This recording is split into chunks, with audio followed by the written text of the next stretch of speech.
The following program was produced by the Theosophical Society in America.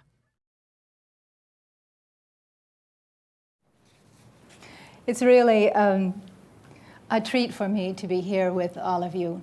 I have such a strong feeling for the power of community. And so when we have an opportunity to meet together this way, to do a bit of a talk and then a little bit of inquiry and a little interior work, to me, it's the sort of balance that I need in my own life. I think the path we can't travel alone. And one of the things that makes it possible, perhaps, for us is this community, this Sangha, where we really try to live these theosophical principles, to bring them alive, not only in ourselves, but in each other. This is our work. So this poem, and you should each have a copy of it, is what we will focus on this afternoon. We'll read it in a little bit. First, a little introduction. The drama of this human journey is filled with glory and suffering, certainty and doubt, faith and despair.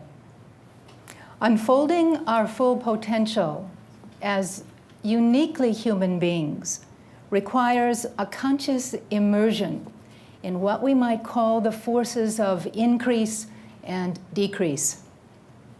Those variable energies and experiences necessary for growth. Human life, from moment to moment, shifts from apparent order to chaos, from abundance to emptiness. The movement in consciousness is as predictable as the swing of a pendulum and as dynamic as the fluidic rhythms of breath and heartbeat.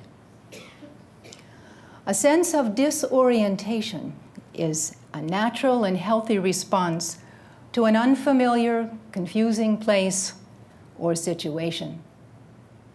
Immersion in another culture and language, an overwhelming challenge in your workplace or at home, a fading of meaning in your work, death of a loved one, a sudden serious disability, an unsettling, even though positive, dream or vision.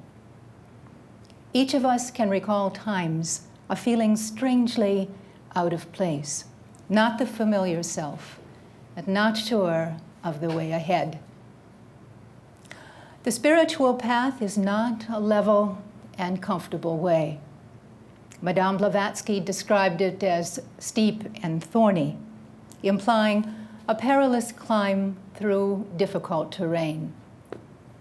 Her text, The Voice of the Silence, meant as a daily guide for students, offers vivid images of the way before us as human consciousness wakes to its divine purpose in a universe that is essentially boundless. In fact, this whole world of beings, visible and invisible, is our home, our immediate field of awakening, and our way of fulfillment. Help nature and work on with her, says the voice of the silence, and nature will regard thee as one of her creators and will make obeisance. Nature, the stanza continues, will open her pure heart to the worthy aspirant and will show the way forward. The way forward is also, as we know, the way in. It is the way in, the way out, the way of heaven, the way of earth, and especially it's the way deeply into what yet for us is unconscious. All of it must be brought to life. All these worlds we must learn to traverse with open eyes and open heart. Awakening to the soul and spirit of nature is to discover in each moment a sure guide, beyond bliss and beyond suffering. All nature, we are told, for its well-being, seeks the wisdom and love of a maturing humanity. The voice of the silence also affirms how all nature thrills with awe when a human soul achieves full liberation.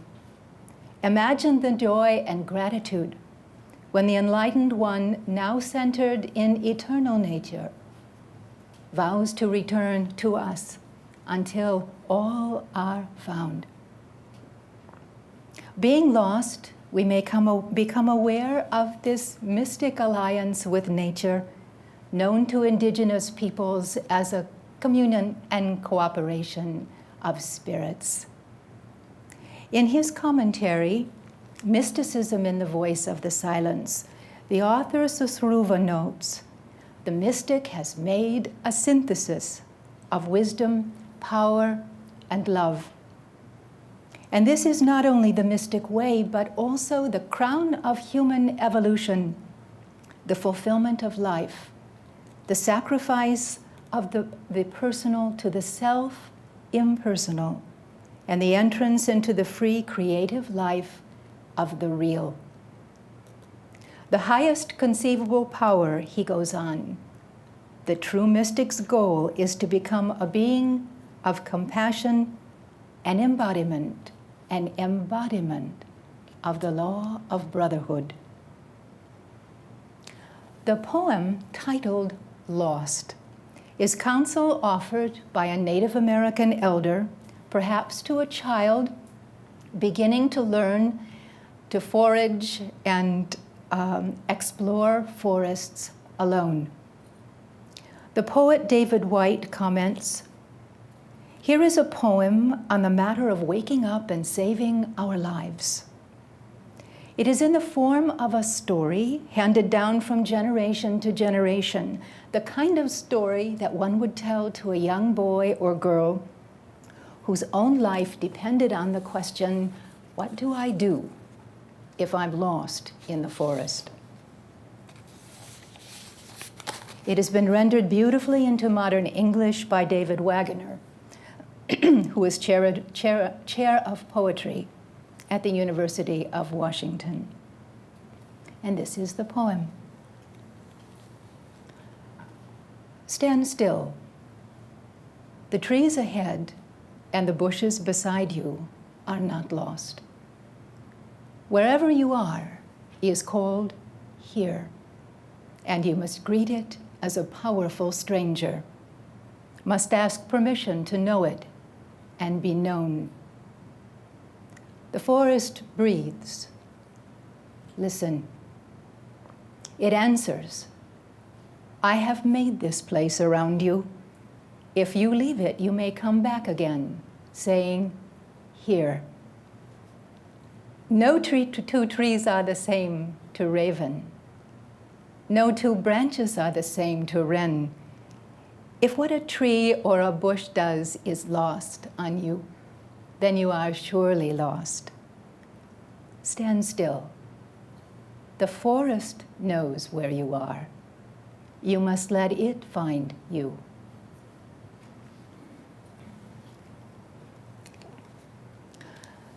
Becoming lost is a universal human experience, and it is also a completely individual happening. Though we share a common spiritual journey, the path is different for each one. No matter how closely we are aligned, even through lifetimes, the challenges for each one are singular. As deeply as the path is communal, it is also for each one alone. Our ability to thrive in community, particularly a world of many dimensions and enormous diversity, depends upon how well we know ourselves. Being lost anywhere, losing our bearings despite our best efforts, is a wake-up call. Within ourselves and very nearby is just what we need to find our way. Lost is a poem of remembering. Stand still, the elder advises. The instruction is firm. Stand quietly. Stilling the body moves attention away from personal concerns, including even the idea of being lost, with its attendant and inevitable worry. One suddenly becomes very alert and sensitive, especially in a forest, of necessity. An unspoken instruction is also implied. Look around you at the trees and bushes nearby, seeing beyond their forms and into their way of life. These are the nearest obvious helpers.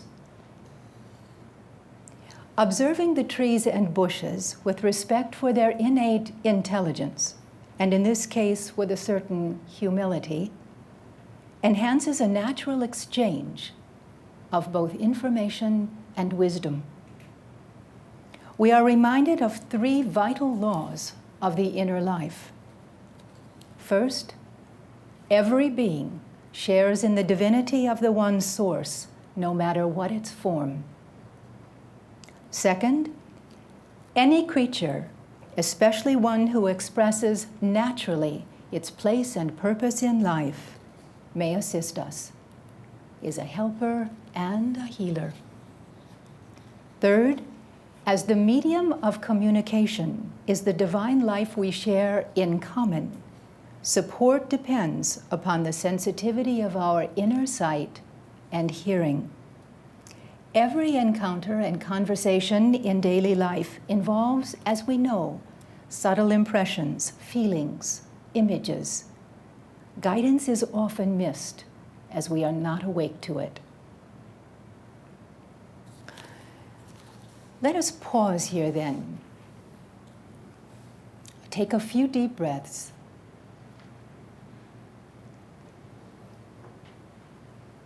This is a low energy time of the afternoon. Even creatures rest at noontime. We can let the body rest and still be awake inside. Close your eyes and just for a moment pay attention to your breathing. This is where all true ease begins, with being able simply to watch the breath.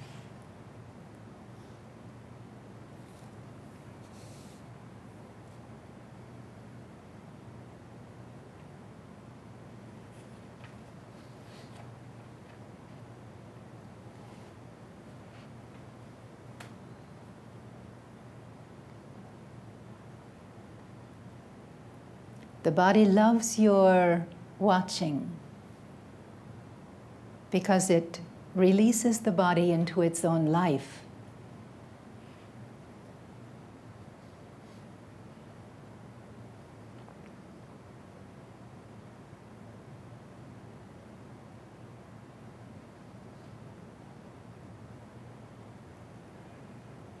And now very gently, without any strain whatsoever, simply allow your consciousness to widen.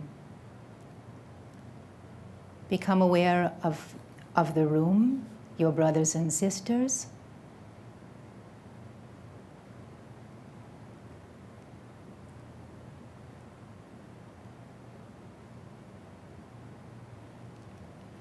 And then simply allow an even wider sensing into the life of Olcott, its natural life, the life of nature.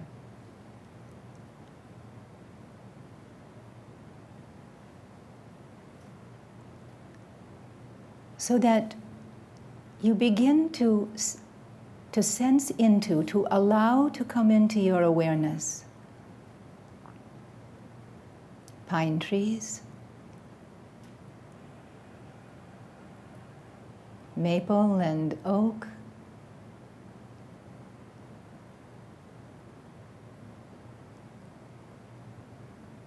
perhaps the pond,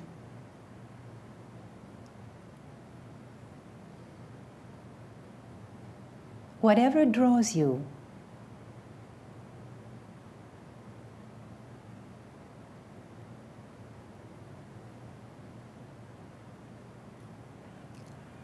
Simply allowing your consciousness to touch into the ever-changing consciousness of nature,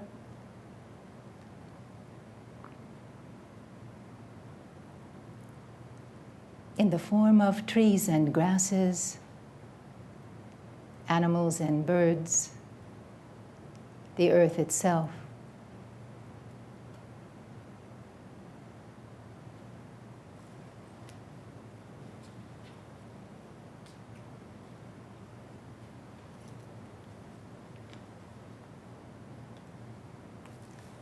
Something in you, the soul deep within you, is in touch with this life all the time, even when your mind is preoccupied with other things.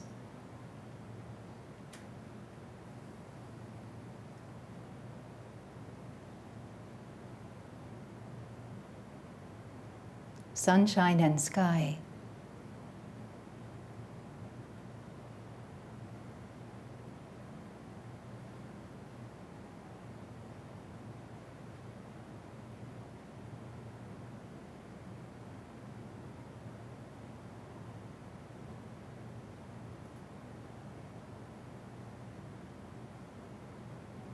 Something within you knows if a storm will come in the next day or two.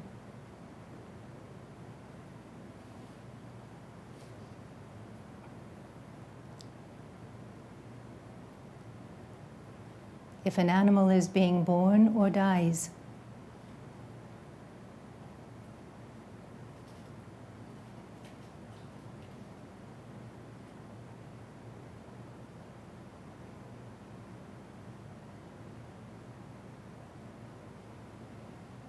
Something within you needs the nourishment that these creatures can bring.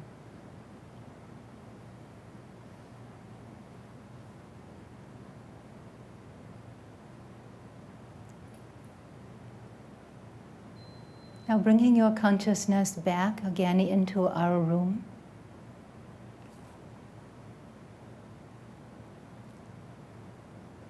And this field of learning.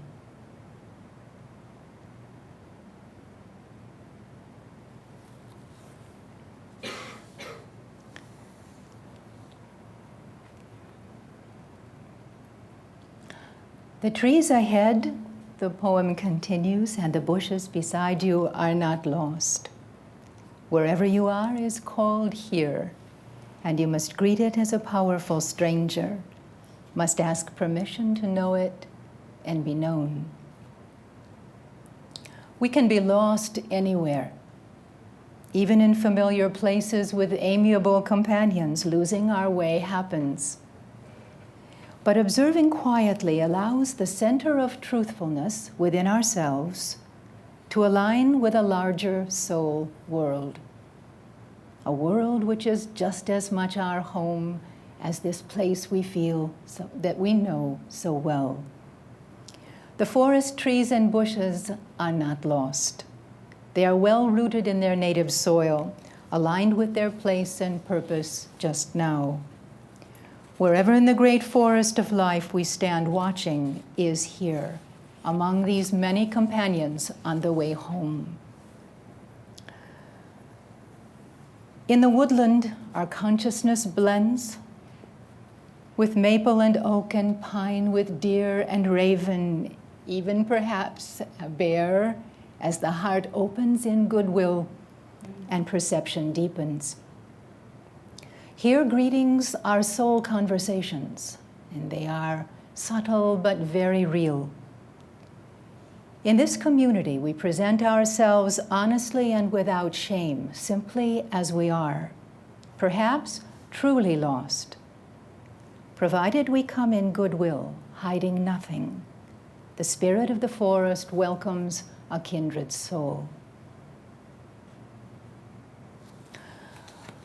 Let us look a little bit at the poem together. What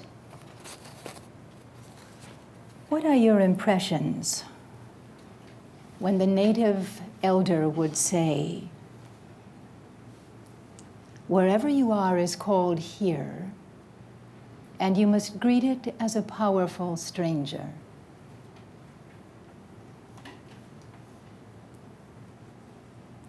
What does powerful stranger mean for you, for us?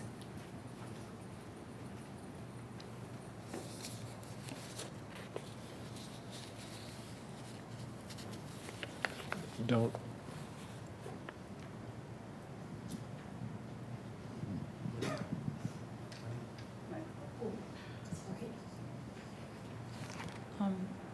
A powerful stranger is something you don't know. And you would have thought that you would know a tree, but this situation, it's clear the person didn't, that they had probably never looked. All right. So, Okay. sort of an awakening.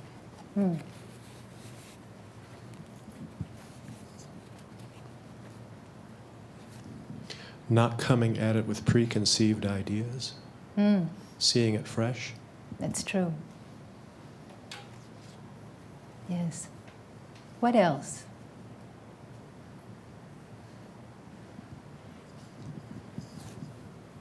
It is a stranger because I so often am not there. It is powerful because it can change me. Or I can change in it.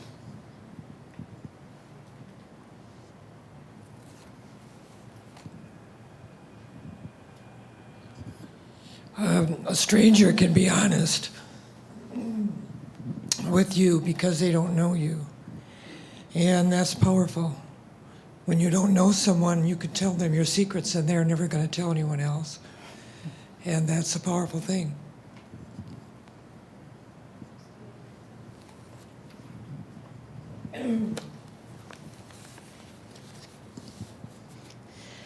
I look at it on the other side of the fence, that I myself, or the person who's lost in the woods, is the powerful stranger. And that every time we enter a situation, if we enter it as if we are a stranger, that it's brand new to us and we've never been there before, we can enter it as a child would enter it, with fresh eyes, and powerful because there is infinite power within us, especially if we approach things with fresh eyes.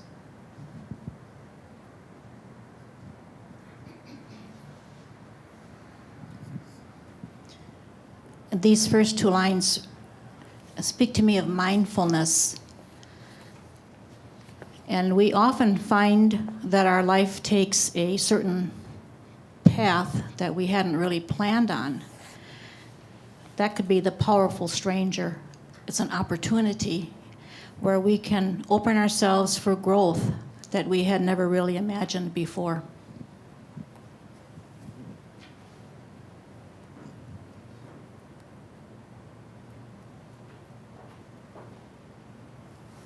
And what of the next line, that we must ask permission to know it and be known? What's this all about?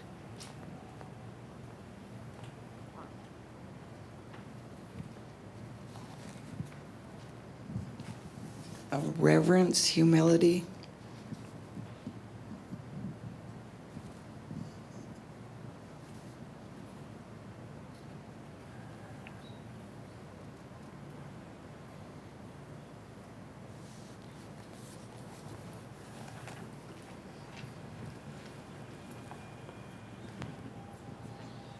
I think that oftentimes when we approach a moment, sometimes it's with an attitude that we already know it, or been there, done that. And so to ask permission to know it and to be known is to kind of lay yourself open to it and ask for its lessons.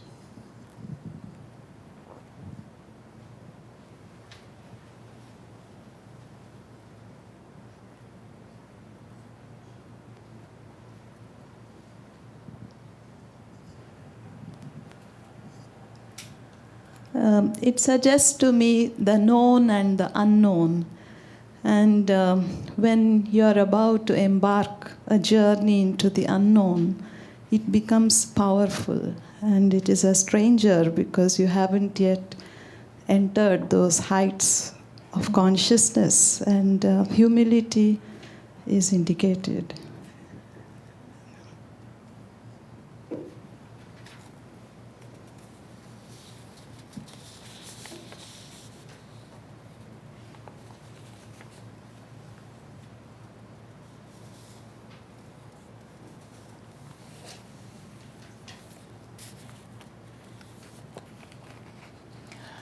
This then is not just a poem about a child being lost in a forest, but it is about how we might respond in any situation in life when we are truly lost. It is a forest of forces, of beings, of threats even to our life, which is as an unknown to us. We know there is perhaps a way out, but the way out most likely is a way in first. And the first step is likely to be one that is somewhat uncertain but must be made.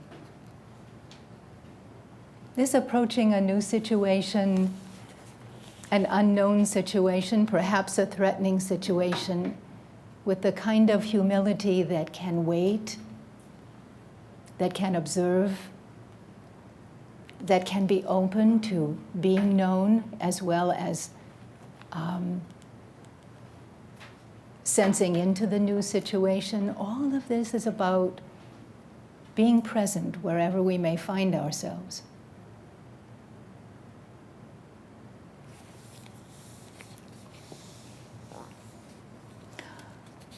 The poem goes on, the forest breathes. Listen, it answers, I have made this place around you. If you leave it, you may come back again saying, here. As a whole, the forest breathes with a depth and a cadence which informs all who make it home. The collective breath, nature's vibrant life, is unified and harmonized by a greater consciousness, that of angels or regional devas who ensoul vast regions of woodland.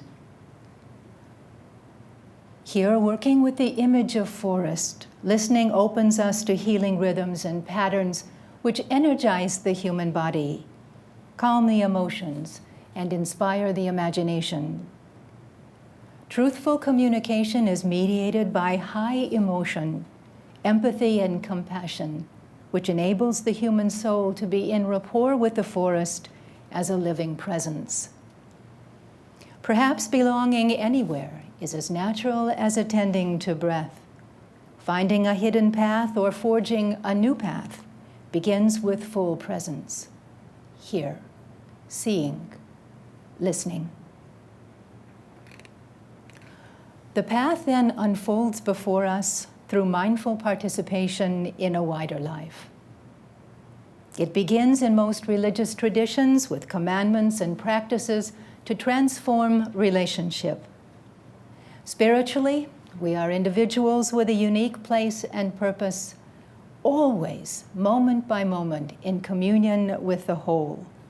But with a strong sense of separateness, we often lose sight of what brings joy and fulfillment, causing pain to ourselves and others. Being in nature, where creatures are not preoccupied with self, but radiate the high, pure energies of a collective creative consciousness, can be both inspiring and terrifying.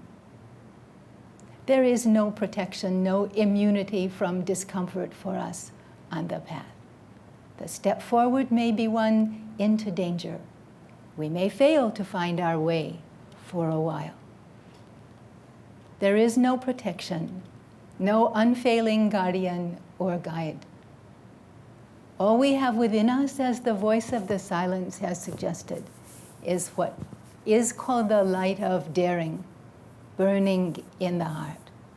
This is the light that falls on the path before us, and that, in fact, shines with the inner light of all other creatures who have found their way. Orientation to the divine, the Great Spirit, within this mystery brings perspective and the courage of a loving heart. And Sri Ram states, every living creature exists primarily as a stream of life, the very flow of which is the process of living. It exists as a unique manifestation of the one self that is all living beings. For its own evolution, this self, for the joy and revelation of its own beauty and capacity. If this truth is accepted, Sri Ram says, it will make an enormous difference to our attitude to all things in life. The hidden life is everywhere, and the object of every form is to manifest the beauty and splendor of that life, not that we may derive some gratification from it. This is the primary awakening needed, from which many other things will follow. It will open the door, he says, to a marvelous new kingdom from which we have shut ourselves out.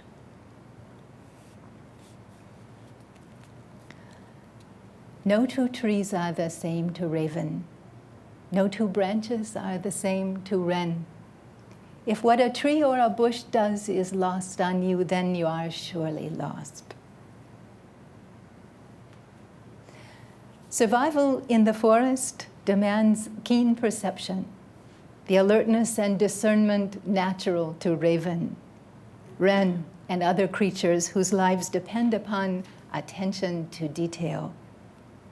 Native children learning to find their way out and back again in new surroundings will begin to know individual trees and bushes as part of a wider intelligence. Creatures of the woodland will be as kin, some to be avoided and others to be welcomed as friends, healers, and spirit guides. Some may be called upon often by individual or tribe in time of need. Likewise, a creature or a collective may call upon the peoples of the earth, ourselves, for help. A great, mutually beneficial circulation of energies through inner and outer worlds peopled by many, many beings nourishes and evolves our earth. Conscious participation and collaboration in this flow of love and light and life is humanity's role and destiny. Dora Kunz, in The Real World of Fairies, documents the inner life of nature in fascinating detail. Past president of the Theosophical Society in America, Dora was clairvoyant from childhood and developed healing techniques in collaboration with physicians and nurses. Her research has added to our understanding of human energy fields and also showed the possibilities of communication with elemental beings. Dora speaks with reverence, for example, of the wisdom of ancient trees, garnered from thousands of years of intimate experience with cycles of birth and death. She describes a consciousness intensely alive to its world and to ours. Dora's observations are not superficial, nor are they completely objective. She enters into conversations with trees and mountain spirits, as many have done, as a friend who belongs and who delights in discovering the hidden life we share. Bill Plotkin, in Nature and the Human Soul, observes that soul is the widest, deepest conversation one is capable of having with the world. Such conversation evolves continuously through an exchange between participants. And, he says, the way we find and occupy our ultimate place is through an ongoing conversation with the world in which we grow gradually clearer about what that place is. We might say that we become more and more sensitive to what matters truly in every encounter, environment, and experience.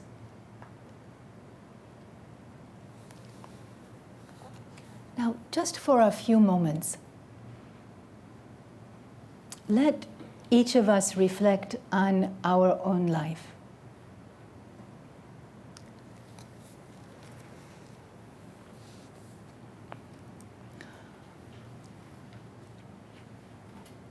Close your eyes again. Relax into your space, your body.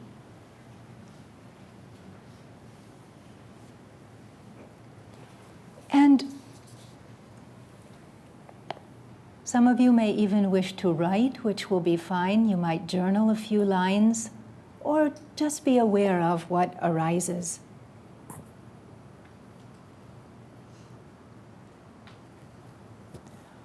What is the soil in which my life is rooted?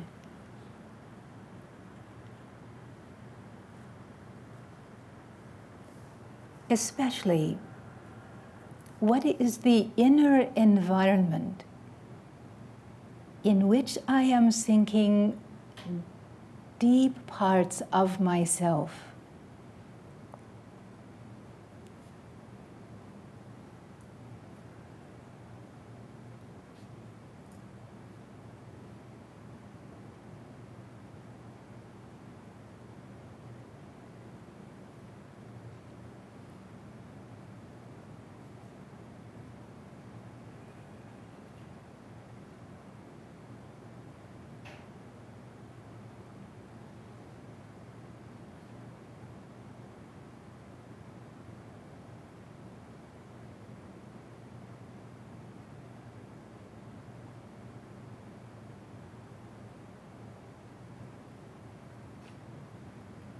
Now, being very sensitive,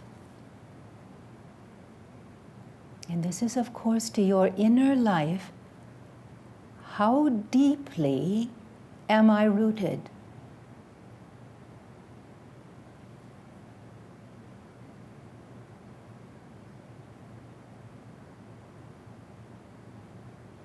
In what matters most at this time?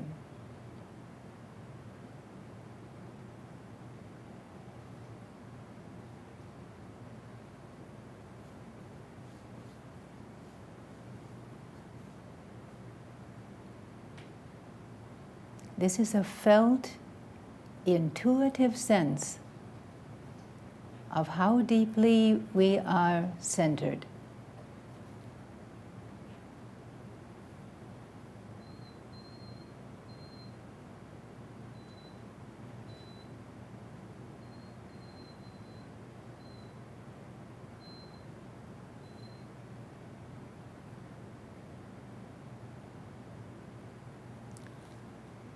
And now asking, center deeply in what matters.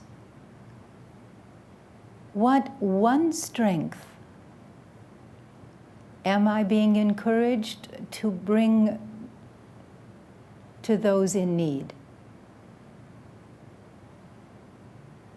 Just one.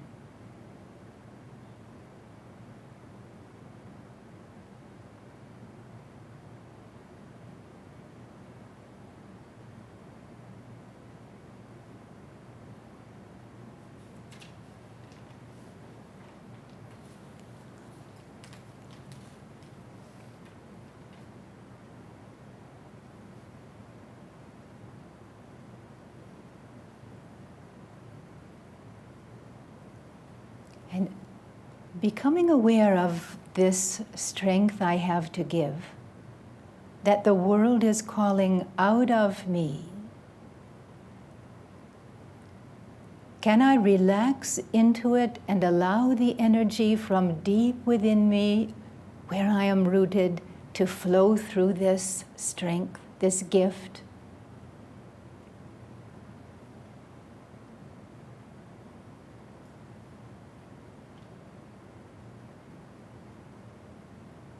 It is something I am bringing. It is a part of my soul, my deepest center. I don't have to work at it. It's a part of me, only to open and allow it to be energized, expanded.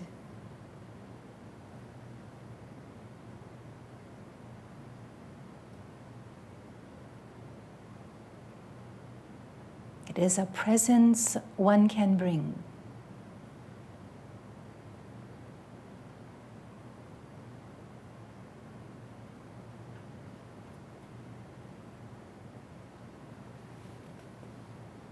And now, just breathing quietly and realizing that here in this field of our inquiry, we have many strengths, many blessings, without effort, all brought here, all present.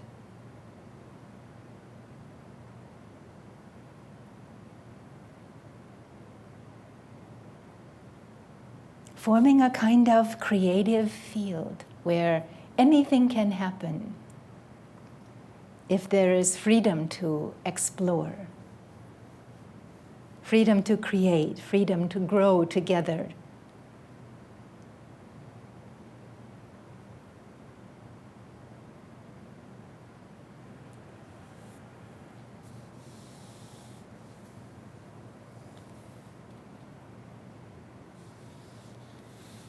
Stand still, the poem completes itself. The forest knows where you are.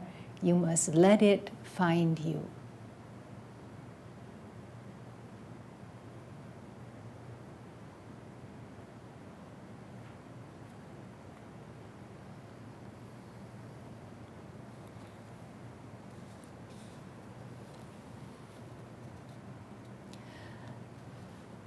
Let us not then lose sight of the world we serve, the world of our brothers and sisters, the wider world from which we draw inspiration and understanding simply through being still, observant, and courageous.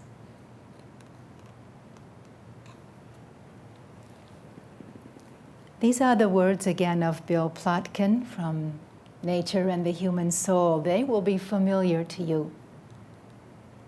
Wisdom traditions worldwide say, there is no greater blessing than to live the life of your soul, the source of your deepest personal fulfillment and of your greatest service to others. It's what you were born for.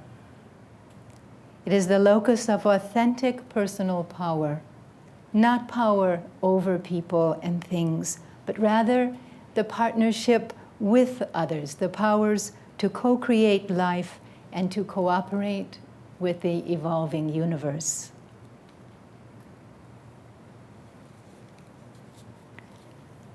Are we making time in our lives then for stillness? Moments of stillness, hours of stillness, perhaps days of stillness.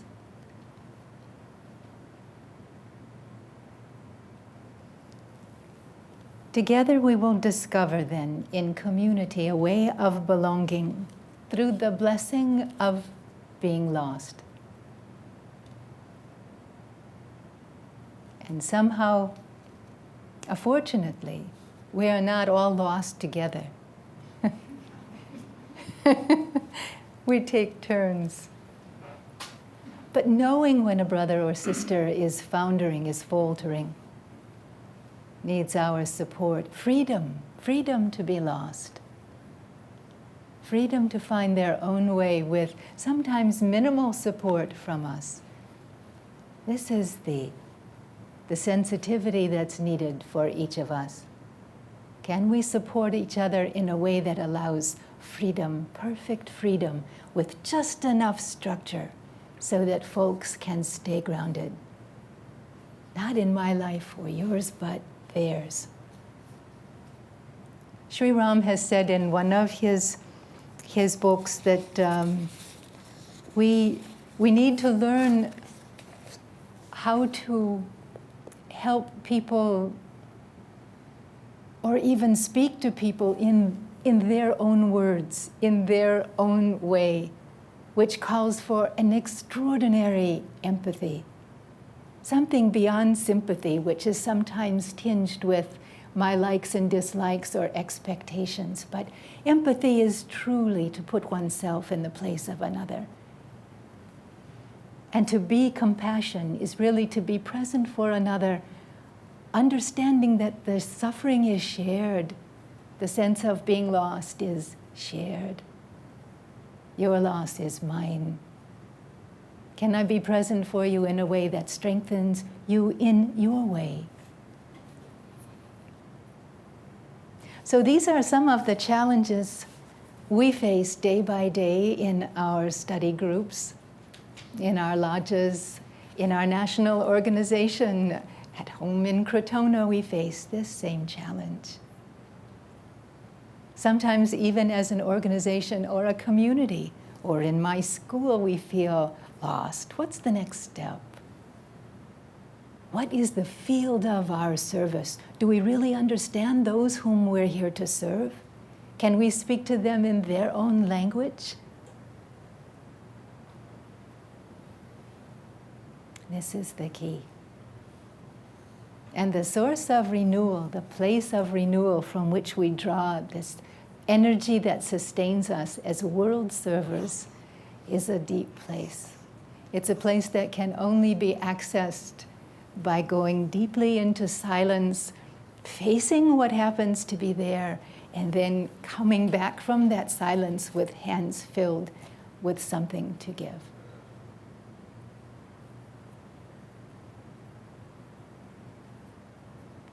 So, I thank you all for being so attentive and thoughtful. It helps a speaker more than you can imagine. Yes, it's true. What is someone here without you? It's true. So thank you very much.